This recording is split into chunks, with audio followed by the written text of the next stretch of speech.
Oh yeah, YCS Columbus is gonna have some troublemakers in this format. Don't miss out on Dark Highlander. So you guys don't miss out on more Oz content. You know, when my friend told me about Dark Highlander, I had to do a double take with this card because one, when was the last time we've ever seen Dark Highlander? Oh, never? Fabled? Oh, okay. So way back in the day was the only real opportunity that we ever looked at Dark Highlander as a card. But this card now serves an interesting point within this meta.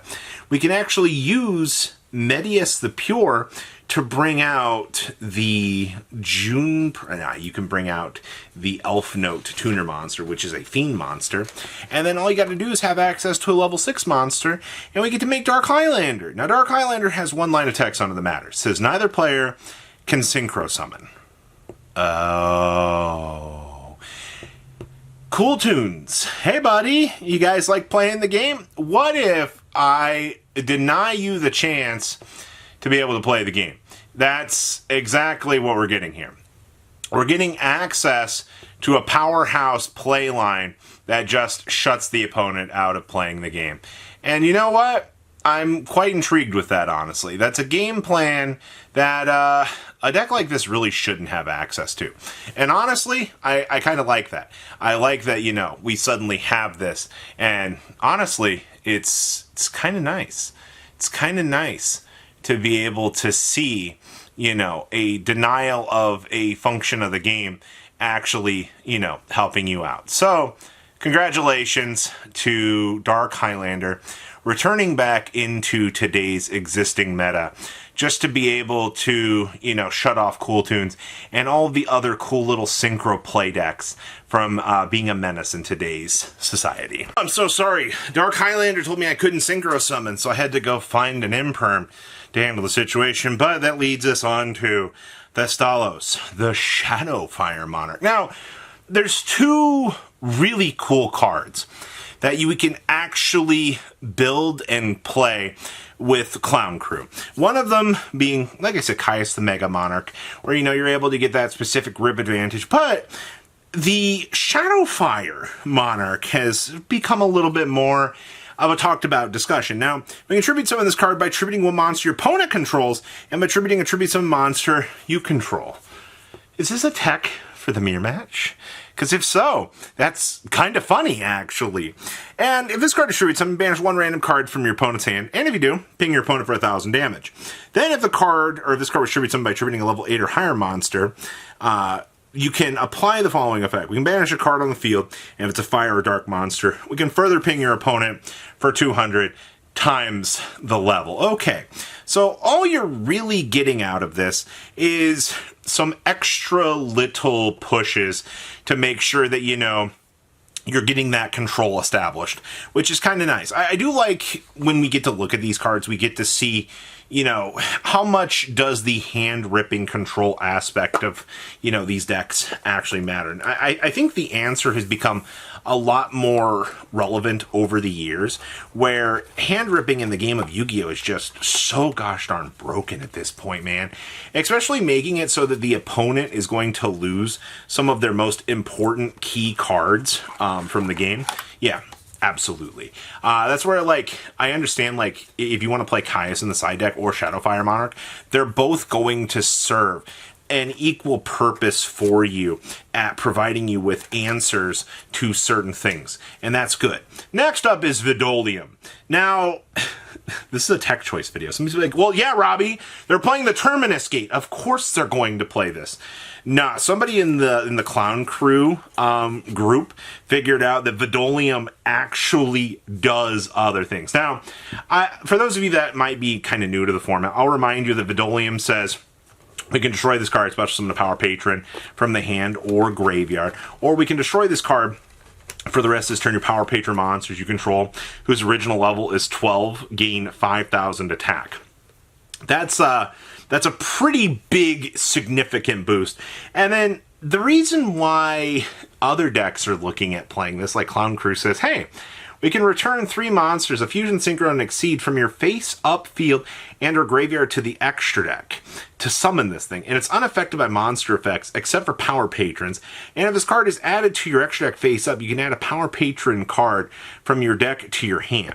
That it also includes it destroying itself for its own effect. So basically, what we have access to here is a super big boss monster that is going to be able just to really interrupt the opponent. And like I said, this thing has 5,000 attack points, people. Not a single normal deck in the game of Yu-Gi-Oh! Was going to want to be able to handle that very, very easily.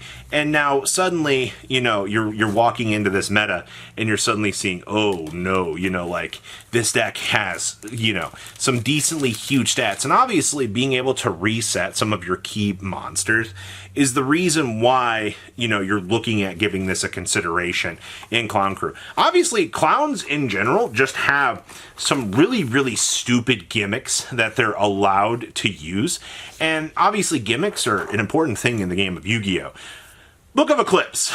So, right now, we are trying to find a solution to the impending problem that is Cool Tunes. You know, you're going to look at Cool Tunes and you're going to be like, my God, man, this deck is so annoying to deal with. And I agree with you, all right? Especially when they have the targeted negate set up. It can get pretty gosh darn annoying pretty quickly to deal with some of these boards. That's why players have been looking and discussing, well, what if we play Book of Eclipse? You know, does Book of Eclipse actually provide us a solution to the problem? And I kind of think it does. At least it's going to get the targeted negate out of the way, or, you know, if this actually does resolve, their entire field is going face down, and you can use Yield Battle Phase to clear up problems. That's kind of the important thing. Also, to be able to do the synchro lines of play, they have to have tuners face up on the field to be able to initiate it. So if you were to cut them off of having access to those play lines, well, congratulations. You've effectively beaten the challenger or the titan in the room, and that's wonderful. That's what you need to do.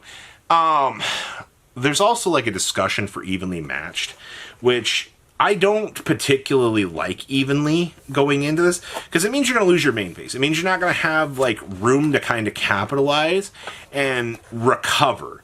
And that's not exactly what, you know, this deck wants to do, or any deck in general against this. You want to be able to, you know, have your battle phase to clear problems. And honestly, it's rough trying to figure out, you know, the perfect answer to the solution for these problems.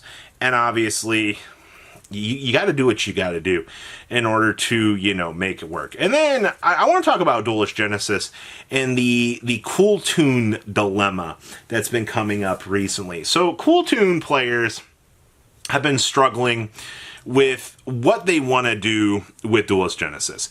After the loss of Synchro Overtake being, you know, bonked on the list, a few players have just been kind of having the discussion, you know, where do we go? Do we want to maximize on Duelist Genesis? Are you really, well, first of all, are you really trying to play 3 of this? Why are you so worried about needing to play triple Duelist Genesis in your deck? To what are we trying to compensate for?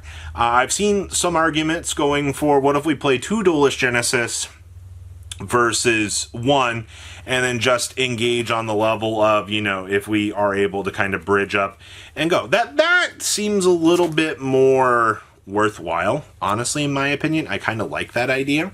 But to want to play 3 Duelist Genesis, 1 Synchro Overtake, I think is just going to be an absolute disaster. Do not do that to yourself. You will put yourself into a terrible game state, and you're just going to have a bad time, man. It is not worth the inconsistencies that you are bringing to the deck just to try to have a little bit more consistent. You know what I mean? Like, why are we trying to make our deck less inconsistent overall to up consistency in some boards? And it doesn't really feel worth it. So, overall, what do you guys think? Please, you know, leave a comment down below. Tell me what you guys think. I'm looking forward to seeing, you know, how these tech trends are going to actually impact this upcoming event. patrons. Thank you.